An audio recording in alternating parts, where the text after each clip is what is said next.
Jake Paul is getting dragged on Twitter by claiming that Team 10 is the first content house. Here's everything we know. I'm Gabby Conti. I'm Jana Rosenberg, and this is your 24/7 celebrity news. Content collective houses have become more and more popular with the rise of new TikTok celebrities and creators. Houses like the Hype House, Sway House, and Clubhouse, which are just some of the biggest content collectives at the moment. And the talent that comes out of these houses are absolutely huge, like the D'Amelios and Addison Rae from the Hype House and Bryce Hall and Noah Beck from the Sway House. But TikTokers are not the first content creators to form collectives. Years ago, YouTubers were launching their own houses like Team 10. According to Jake Paul, Team 10 was the first content house. According to Twitter, that is not exactly true, which is why the YouTuber is currently being dragged on social media for saying this.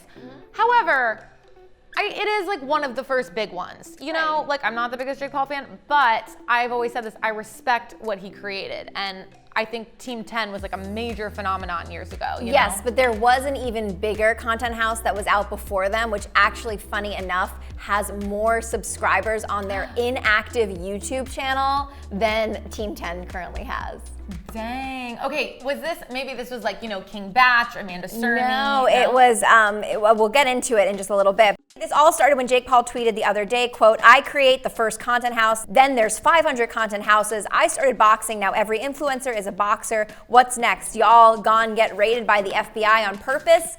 Yes, Jake Paul did launch Team 10 in 2016, but he was not the first and obviously not the last creator of a collective. Before Team 10 collectives, there was also Our Second Life. Sidemen and more existed. JC Kalen, a former member of Our Second Life, replied to Paul by tweeting, "I'll let others argue on who is the biggest was or is, but definitely not the first, my guy, LMAO. People just put respect on what O2L was and did open up a lot of what people do today." So that is the house. It was O2L, and I'm sure there's other ones too, but that's the one where you can actually see they still have a big fan base, and you could see that their subscribers are more than Team 10, and they are not active anymore. Interesting. JC Kalen is a major name in the YouTuber digital world. We've actually interviewed him here at Hollywire. And he's great. So sure, maybe this was the first, but I will say when it comes to the biggest, like I've never heard of OTL, and I would like to think that I'm pretty well versed in the YouTube game, at least as of recent. But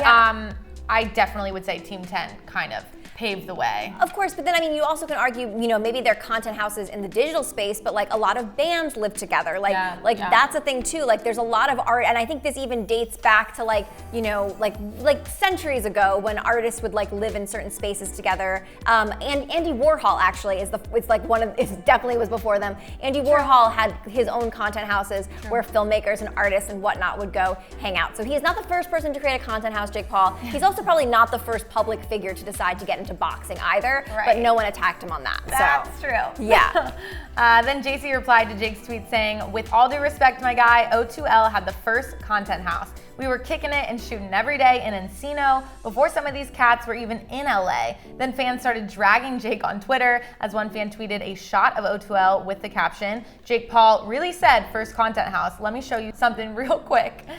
Jake then responded, 'Who?' to JC's tweet about O2L, but a fan had JC's back with screenshots of both O2L and Team 10 subscribers with the caption, 'Yikes, O2L hasn't posted in 5 years and still has more subscribers.'" Oops. These are the facts. These are the facts. Sorry, Jake Paul, but once again, you're getting proved wrong. Sorry, Jake. And actually, I just realized content houses are actually come from how studios used to be. So film studios used to do everything in-house, and that's basically what had inspired content houses. And then BuzzFeed was like copying basically what studios did for their own thing. I mean, incredibly smart idea. Very smart. It makes so much sense. Whether they stay or they go, like I've never, hated on that idea. Yeah, so Jake Paul did not create content houses, guys. Read a book. Okay, and that wasn't the only fan that dragged Drake on Twitter, as one fan replied to JC saying, "Bro, he better put some respect on this because I can remember when O2L shut down malls and had mad people showing up everywhere. Address leaked everything." And another fan then replied to Jake saying, "O2L walked so you could press upload."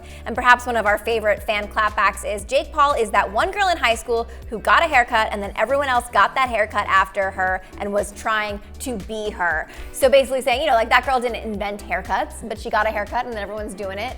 I mean, yeah, we know that the Hype House was inspired by Team 10. We know that Thomas Petrou and both Daisy Keech had spoke as when they were co-founding it together, that basically Thomas wanted something like Team 10. So we're not saying that that isn't the case, but they were content houses before Team 10, guys. 100%. Well, what do you think about Jake Paul getting dragged on Twitter? Do you think he deserves it? And what is your favorite current content collective? Let us know. I'm Gabby Conti. I'm Jana Rosenberg, and follow us here at Hollywire for your 24/7 celebrity news.